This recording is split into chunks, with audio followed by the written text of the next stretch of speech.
नमस्कार शिक्षार्थियों, पुनः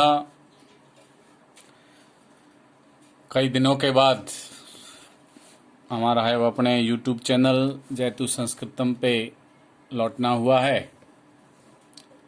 इससे पूर्व हमने व्याकरण शास्त्र की अनेक प्रकार की संज्ञाओं के बारे में है वो इससे पूर्व वाले वीडियो में हमने पढ़ा था। उससे पहले वर्ण विचार। आज हमारा जो टॉपिक है वो है संधि।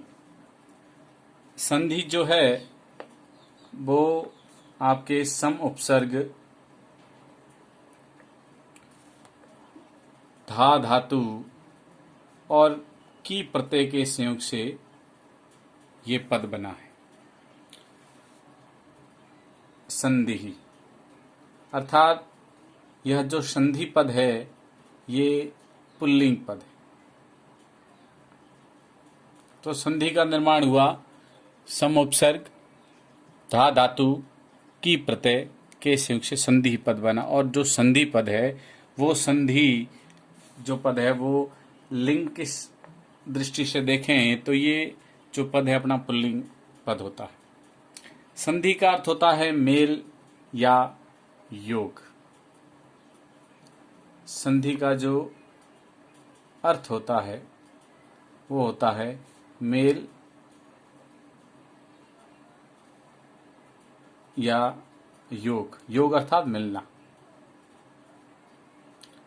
मेल या योग। संधि का अर्थ हुआ मेल या योग। परिभाषा की दृष्टि से देखें तो इसकी जो परिभाषा होती है वो होती है वर्णा नाम परस्परम विकृतिमत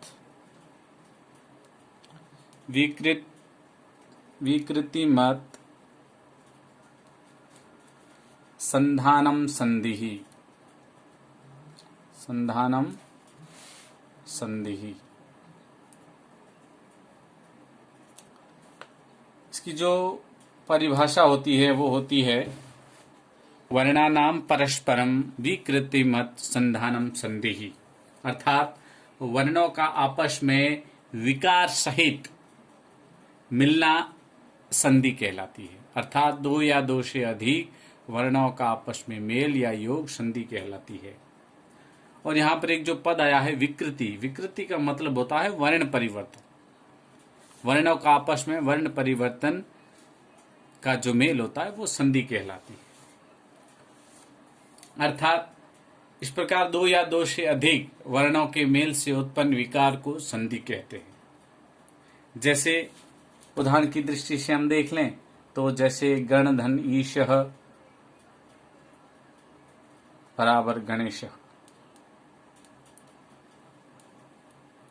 देवधन आलयः देवालय। यहाँ पर जो मेल हुआ, जो संधान हुआ वो आपस में वर्णों का हुआ। गण में जो इस ण के साथ अस्वर मिला वह अ और ई का जो मेल हुआ, इन दोनों वर्णों के मेल से ये है वो ए बना।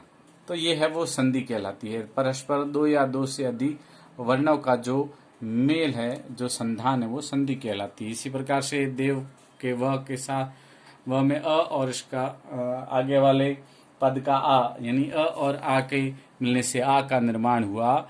ये जो आ है वही संधि है। अब संधि को संहिता भी कहा जाता है। संधि का एक अन्य नाम है वो है संहिता। संहिता यानी संधि के लिए एक प्रकार का अनिवार्य तत्व है, इसका एक अपर नाम है वो है संहिता। संहिता के विषय में व्याकरण शास्त्र में एक नियम प्रसिद्ध है। वो क्या, थोड़ा पहले आपको मैं लिखा देता हूं, इसको आप अपनी नोटबुक में है वो नोट अवश्य कर ले। संहितैक पदे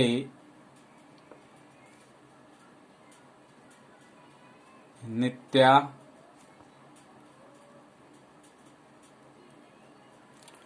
नित्या धातुपसर्गयोः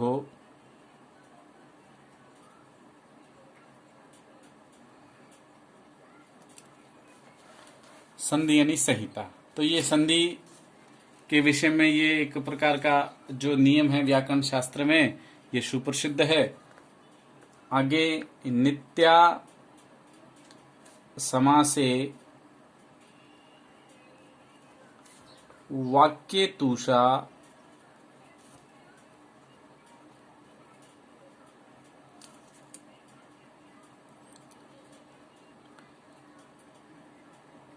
विवक्षाम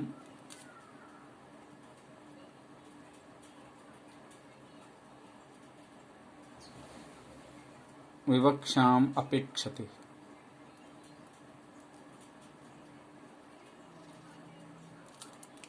अर्थात जो संधि होती है, संहिता जिसे हम कहते हैं, वो कहाँ कहाँ होती है। संहितैक पदे नित्या, संहिता जो होती है वो संधि होती है, वो नित्य एक है वो पद में होती है।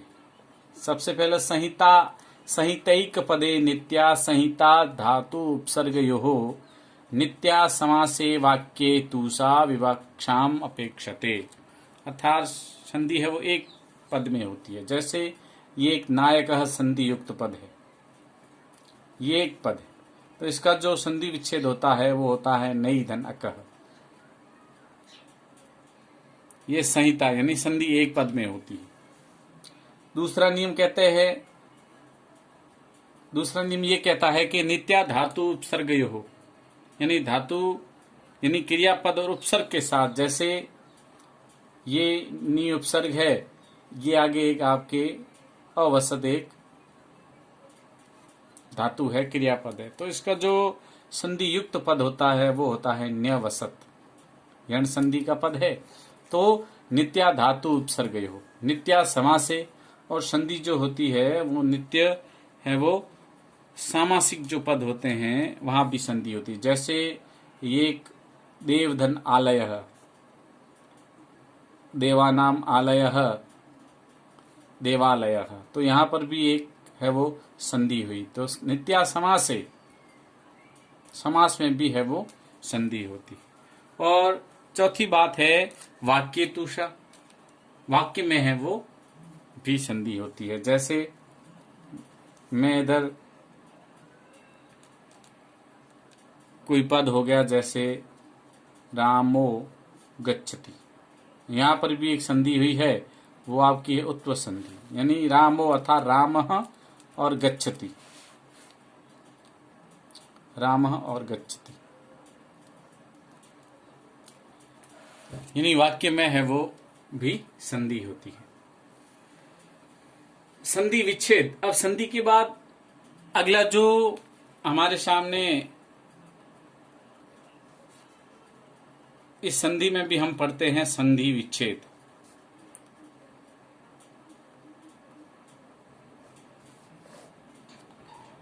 संधि विच्छेद, संधि युक्त वर्णों को अलग अलग करना। जैसे ये संधि युक्त पद है, इसके वर्णों को अलग अलग करना है, यानी ये दो प्रकार के पद हो गए अलग, इसका व के साथ अ वर्ण है, ये इधर जो उत्तर पद है उसका आ वर्ण है, यानी विच्छेद यानी संधि युक्त पदों को विभक्त करना, अलग अलग करना विच्छेद कहलाता है।